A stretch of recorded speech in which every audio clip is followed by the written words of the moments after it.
Reporter breaking. വിയൂരിൽ നിന്നും പോലീസിനെ വെട്ടിച്ചു കടന്നു കളഞ്ഞ കുപ്രസിദ്ധ കുറ്റവാളി ബാലമുരുകന്റെ കൂട്ടാളി ഇമ്രാൻ പിടിയിൽ.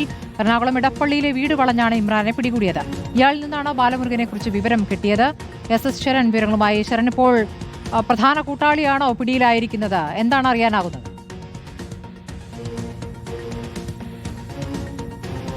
സ്മൃതി, പ്രധാന കൂട്ടാളിയാണ് പിടിയിലായിരിക്കുന്നത് എന്നുള്ളതാണ് നമുക്ക് മനസ്സിലാക്കാൻ കഴിഞ്ഞിരിക്കുന്നത്. എന്തായാലും ഈ ബാലമുരുകനൊപ്പം ജയിലിൽ ഉണ്ടായിരുന്ന ആളാണ് ഈ ഇമ്രാൻ.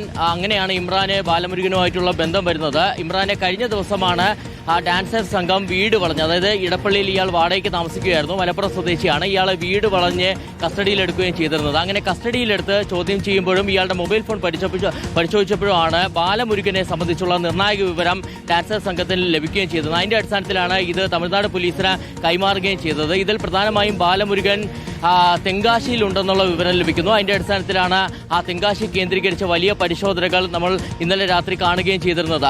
ഇതിൽ നേരത്തെ ബാലമുരുകൻ കഴിഞ്ഞ മാസം 4-ാം തീയതിയാണ് വിയൂർ സെൻട്രൽ ജയിൽ പരിസരത്ത് നിന്ന് തമിഴ്നാട് പോലീസിന്റെ കസ്റ്റഡിയിൽ നിന്ന് ചാടിപ്പോകുന്നത്. അതിനുശേഷം പലയിടങ്ങൾ കേന്ദ്രീകരിച്ച് അന്വേഷണം നടത്തിയെങ്കിലും ഇയാളെ കണ്ടെത്താൻ കഴിഞ്ഞിരുന്നില്ല. ഇതിനിടയിൽ പോലീസിന് തന്നെ ലഭിച്ചിരിക്കുന്ന വിവരം കഴിഞ്ഞ മാസം 23-ാം തീയതി ഇയാൾ തെങ്കാശിയിലേക്ക് എത്തുകയും അവിടെ ഒരു വീട് ആക്രമിച്ച്, അതായത് വീട്ടിൽ കയറി വീട്ടുടമയെ അടക്കം ആക്രമിച്ച് 2 ലക്ഷം രൂപ കവരുകയും ചെയ്തിരുന്നതാണ്.